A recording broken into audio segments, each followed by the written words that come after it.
All right, we all know we have to do it, but how long does it take to do that weekly fitness marketing?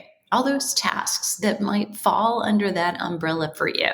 And here's the other question that I know I've got to ask because I know you, fitness professional. Marketing is not your favorite piece of the pie of all the things that you have to do and all the hats that you wear. You would much rather take a class on nutrition or on a new way to train your clients, to take a master class, to embellish your skills that probably are already way over and above what the majority of your clients need. Am I right? Or am I right? Stick around. Let's talk about your weekly fitness marketing. What actually falls under that umbrella and how long it should actually take, potentially giving you the ticket to getting more done in less time. And I'll link to a podcast where we actually talked about that. I'm Deborah Atkinson. You're listening to Fitness Marketing Mastery, where I share sales and marketing strategies and occasionally share the hormone balancing tips that I've used with Flipping 50 members and with fitness professionals who become Flipping 50 fitness specialists so that they are actually more able to give their clients the energy and the vitality that they want and solve those hard to solve questions about why the exercise is not actually working for them when they're doing all the things. I'll put the link in the show notes. And if you'd like some extra support in both working with women in midlife, building your business at a time when there's never been a better time to work with women in menopause, and you want some help with the marketing and the sales so that you're not the best kept secret, link to a specialist masterclass in the show notes. If we're still open, it is Women's Health Month, and there's some extra specials. You could take advantage of it. All right, let's dive in. Doing that weekly fitness marketing plan, it's a must. Whether you decide you need to post 4 times a day on Facebook, yes, trust me, some are doing that. I started doing that about 8 years ago. When I first began, was doing that regularly. Number one, it was something I couldn't keep up with. But number two, I found that it wasn't really working. So whether you post 4 times a day, just once, maybe a less regular than that on Facebook, or once a day on Instagram, or just every other day. It doesn't matter what you've determined is working for you. And by the way, if I just lost you and you're thinking, no, I don't know that what I'm doing is working for me, then take a look at that and it's time for a change. But it has to be done. Whatever you determine has to be done. Deciding on the image, the text, any call to action you include, and all as a part of a strategy, not a random plea for attention. That takes time. But how long does it take? As long as you allow is my answer. So you could end this podcast now and move to another one. But I want to emphasize that this is oh so true. Every task expands to the time that it's allowed. I'll point out my own project. Yesterday morning, we suddenly had something land on our plate on Monday afternoon that we hadn't planned on. And I won't go into details, but I wasn't too happy with someone I'd agreed to partner with who pulled a last minute change and said, oh, no, what we need to do is this. And my hands are tied because it would potentially fall on our business and fall on me and give customers that we were intending to support for a colleague a bad experience. And that's not going to help anybody, especially us.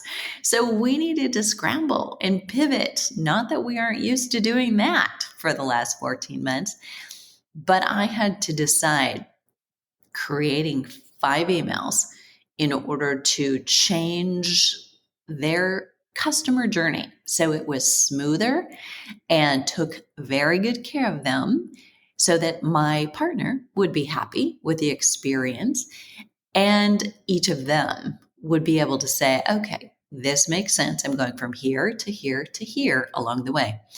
But I didn't have time to write 5 extra emails yesterday. It was an extra thing on my to-do list. I don't know about you, but I packed my days pretty tight and I didn't know where that was going to come from. So when I got up in the morning, that's the kind of creative work that for me must absolutely happen first thing. Now, I can have meetings, I can do client consultations, I can fire on all cylinders for those kinds of things in the afternoon. But literally sitting down and thinking deep into a project, like where have these people come from? What are they thinking? As I write this email so that it makes sense what they're thinking, feeling, and doing. And then email 2 has to be, okay, I know they've gotten that email and maybe they didn't open it. So anybody reading this email in those circumstances, this one has to make sense. So you can see it's not just writing a quick, oh, here you go, because you have to think about what are the situations. Now, it makes it really much, much easier to do this if you've got one ideal customer in mind. You just need to imagine that one ideal person and that they have or have not opened that email, what you'll need to say to them that will make sense in either scenario. So make sure you're doing that. You cannot possibly write with clarity to the customer who you want to be nurturing if you're thinking everybody. Let that sink in. But here's the task that you've got to consider right now. When it comes back to time, every task will expand to the time that it's allowed. Agree? So yesterday I said 15 minutes per email. I had roughly talked through this in a staff meeting the day before on Monday when we realized this just dropped in our lap. Now it's on us. We talked about, okay, I can write 5 emails. They can nurture them this way and this way and this way. We had a rough draft. Then I needed to go look for the content to support it and kind of sew it all together. It's a little bit like writing a blog article on a specific topic. You know what the points are that you want to make, and you need to go and get the science to back them up. And then you weave the words to pull it all in and make it make sense in lay terms, right? Similar to an email process. So 15 minutes, that meant I would be done in an hour and a half. That was a little padding even, right? Because 6 times 15 is an hour and a half. I only had 5 emails to write, but let's just face it. So between getting up to get another cup of green tea, that's going to take a little time. I probably was going to go back and rewrite and or make sure proofreading that my sentences were making sense, right? So you get to decide the length of time. Now, had I said, I'm just going to work on this morning until 9 a.m., it would have taken me those 3 hours. I got up at about 5:36, started working. And had I said, I'm just going to be done by 9, I'm done and done, it would have taken me 3 hours, twice the amount of time. You have to decide. So in this post, I'm going to share the approximate time it takes to write an email, write a subject line, write a blog, write a video script, and give you an idea of what should you be shooting for while you're doing it. Whether you are a fitness or a health coach, marketing is something left off of every certification and every physiology and kinesiology degree program. Marketing 101 with the 4 Ps is not going to help you in 2021. I once suggested to my son, who was in college at the time, he was contemplating changing majors to marketing. I said, if you do that, I'd encourage you to drop out. I think I might have said, I'm going to stop paying tuition. I was going to bring him with me to conferences and enroll him in the programs that I've worked in to the tune of hundreds of thousands of dollars in the last 8 years, because that is how you learn what's working today. And it's not being taught. And in fact, in universities, in academics, there has to be so much politics that you go through in order to make changes to courses and curriculum, that by the time changes would be made, the content, the information you're sharing is outdated. So we couldn't possibly write a textbook on social media. You can write a really rough overview. In fact, I've done a couple of those. That will help you get better at marketing and know what questions to ask. But the actual how-tos of going into social media, you've got to be in the trenches, working with a coach who's actually working with a lot of other people and is testing it. So important to think about that. So if you're not feeling like I'm an expert in marketing, yeah, no kidding. It's hard to be, and yet you are a marketer. So start thinking about marketing as a part of a whole, small parts of a whole. You need to think about your big goals for the year and the quarter and the month. What do you want to achieve? And that gives you a better goal for the week. So you want to be tracking the right numbers. If you're simply tracking, did we get the posts up? Did we post every day? I mean, really? That tells you nothing. What results did the post have? Do we have more engagement than we had last week? This month, do we have more engagement than we had last month? What time of day is best? What images, what videos do the best and perform the best, so that you can be looking at them? And are we adding a call to action? And how much traffic that we get on our website is due to traffic from those social media sites? Because that's what your social media should be doing, is driving traffic to your website. So let's talk about this. Tracking weekly fitness marketing process or progress is, number one, you got to look at it like a scoreboard. How many people engaged with you last week compared to the week before? How much growth did you have?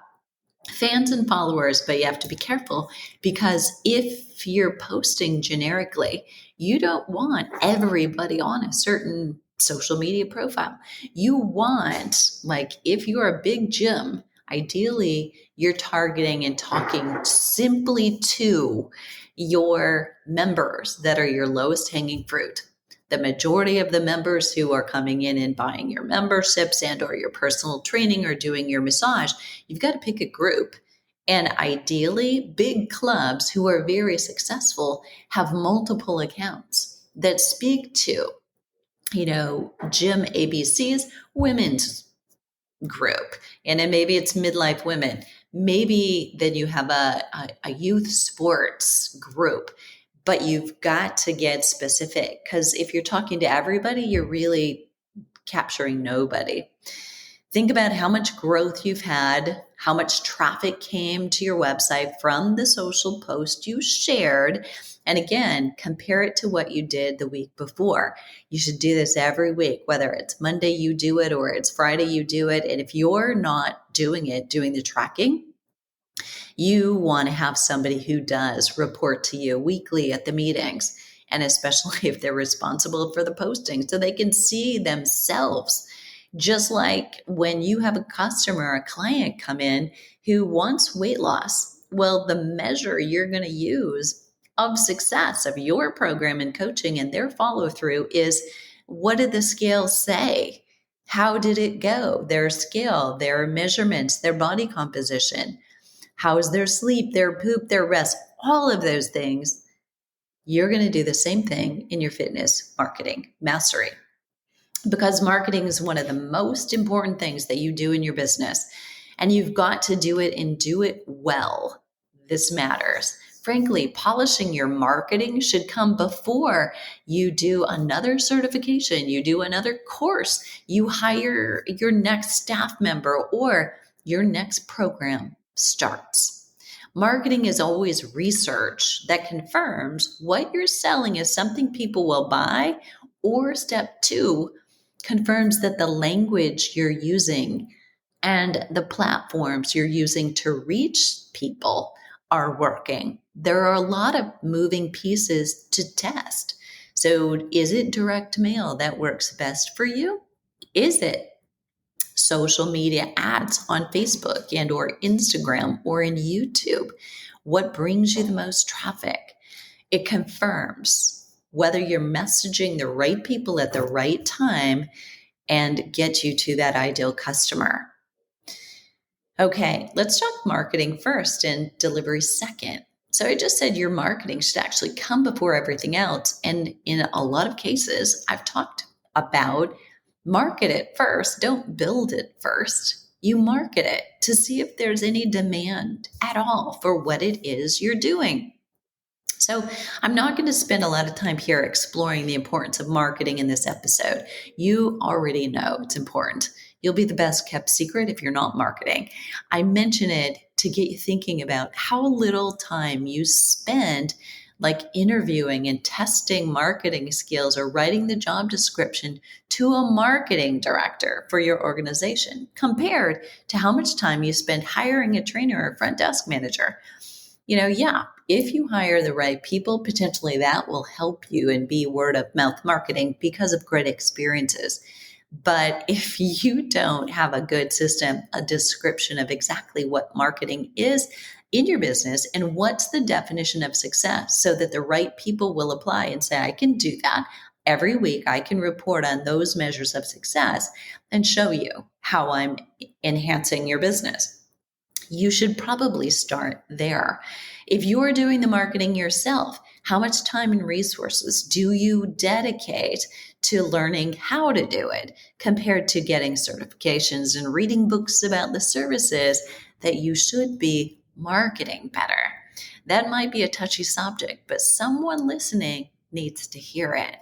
If you suddenly task your personal training director or yourself, personal trainer or health coach, with writing emails, ad copy, creating social media posts, and you've never studied it yourself, how could that turn out well? You don't know how to help them measure their own success. You don't know how to evaluate their success. We've got to either make sure that you hire someone you can trust and give you a proven strategy and show you the numbers, the ones you know are important, or you got to get schooled and do it yourself. So let's go back to weekly fitness marketing time. Here's the 911, the 411. Here's a rough estimate for weekly fitness marketing tasks. So emails.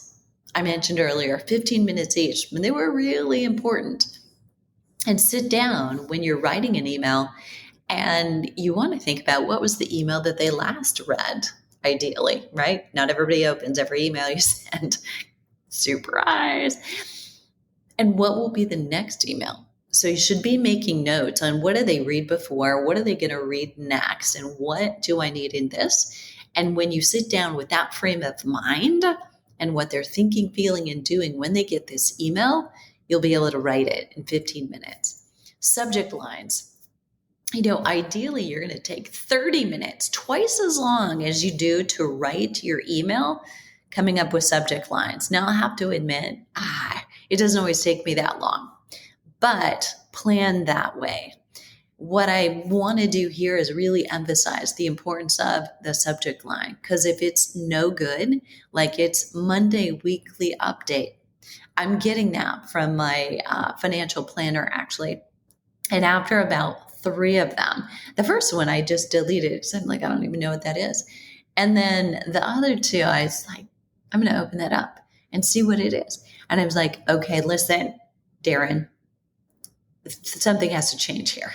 Nobody wants a weekly email update newsletter. Please change the title. Change the title because I opened it because I know you.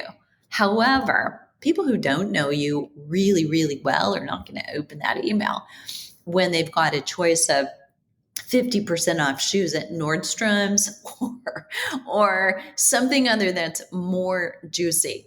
So make sure that subject line gets your emails open and gets you attention. It should reflect the content that's inside. For blogs, I have a 5-minute blog post freebie. How do you write the 5-minute blog? And here's what I want to suggest to you. You're going to take between 5 and 20 minutes potentially to do the actual writing, but listing out, here's the topic. Here's the why I want to cover this topic. Here's some bullet points. Here's research that I need. And here's when that needs to go out and be published in order to maybe fall into content for a launch that you're doing. Then you can have that delegated. Get somebody else to go and find that research, because let's face it, you and I could spend probably 4 hours writing a blog post, because once we start looking up research, don't you get more curious? And then you go down a rabbit hole, and you're in one study, and then you go to the other one, cited by, and then you go to another one, similar research study. And it's crazy how long it takes. And then you can't even remember what was I here for, right? So happens to all of us. Don't let yourself go there. Someone who's not invested the way you are, and you can train them. So, yep, they don't have the same eye. They may not have the same degree. Know that sometimes that's an asset, because they're not connected and personally invested, and they may get you the research you need and skip what you don't need, so that you then can do the writing and tie things together. When you get somebody who's really good, they can even do the basic writing for you, tying those studies in together, listing your resources at the bottom, and you're good to go. So, roughing out your blog posts, about 5 minutes, and you could have 6 months worth of them ready to go, and then send somebody off to capture the research for you. Keep track of those links, because you may use them again. You don't have to reinvent the wheel every time then. A video script. So if you're going to create a video on a how-to, something that is a thoughtful topic, you're always going to have a similar intro, a similar outro. And by the way, your intro has to be super short. They want content first. So you lead with the content, you tell them who you are, you go a little bit deeper with more content. Those who stick around want that. And then you wrap up. So those scripts take about 10 minutes to write the guts, because you'll already have that. Here's who I am and here's what we do. And you'll already have that closure. May need to fill in some blanks with here's the next step for each video, but you can still have that script. So a video script won't take very long. If you're tackling something that takes longer than that, we're talking probably a master class instead of a video. Short attention spans is what you got to be thinking. Videos that are about 3 to 4 minutes will do the best. And ads. How long does it take you to write the text for an ad, the ad copy?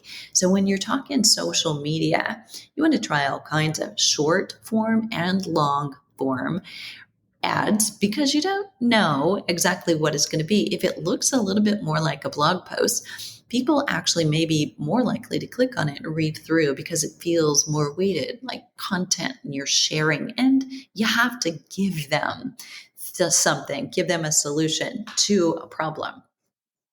But notice that in all these things, I said emails about 15 minutes each, subject lines 30 minutes, a blog, I have a 5-minute organization, but it'll take a little bit longer, 5 to 20 to do the writing, video scripts, 10 minutes, ads, 30 minutes.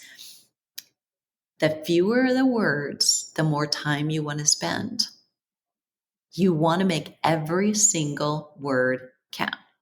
And you're going to repurpose content. So once you've done some of these things, the research you have for a blog, it'll be used to create other social media posts. You weave that content also into your videos. In reality, I know for me and for my friends who do research-based blogs, yes, it can take 4 hours easily to do all the tasks related to a blog, but I don't have to do every step. I create the topic and the bullet points. I can outsource the research links for the posts, get efficient doing what you do best, and then set up alerts for new research that comes out. So you may get inspired about a blog topic based on what is news. Lots of ways that you can come about solving your need for content. Keys to cutting down on your weekly fitness marketing time. Number one, you have to do the foundational homework. Know your ideal customer, the target. You can't craft a clear message if you're trying to talk to everyone. Know where the ideal customer is on their journey. You're going to appeal to a beginner or to somebody who is already a regular exerciser who wants the next level, more performance, something else specific like a golf swing or getting faster. You have to know where they are, the people you're talking to, and know what problem that you'll solve for the customer. So you've got to know all three of those things. And all of that, if you sit down to try to answer those questions, you'll probably realize that if you go back and read your prior emails, that you were targeting a lot of people at once. So if you didn't get a lot of clicks and a lot of sales from that, potentially you're missing a target because you don't have one. If you want to help, or if you want help with weekly fitness marketing content, go back through this again. And if you need help with copywriting, literally finding the right words to message the right person, you can learn a lot more at a special session for trainers and health coaches who help midlife women. During Women's Health Month, I've got a special presentation and open doors for the mastermind that will close. June 1st, we're done not letting anybody else into the 2021 mastermind. So you can stage your comeback right now. You can start your growth with messaging that is on target for this moment in time. Listen, the first quarter of 2021, my business in general, we're talking revenue, students, the people I'm helping, and the reach that I'm having was up by 54%. And my friends, 2020 was very good to me as an online business. So to be up 54% after a year of up almost 40% is a good thing. And it can happen to you too. But it's happened because I learned to find my voice and learn to reach one ideal customer. And even if you're in a big business with multiple kinds of customers, you need to target each of them individually. I'll put the link to the masterclass in the show notes, and hurry before it's too late because June 1st, it will be all over. And the opportunity to get into the mastermind, to get support, really nailing who it is that you help, how you are uniquely different, and what's working now on social media. And my friends, you don't have to have oodles and oodles of money in your marketing budget. Organic is not dead. You just have to be willing to do consistently the things that are working. What are you waiting for? The world needs us right now more than ever.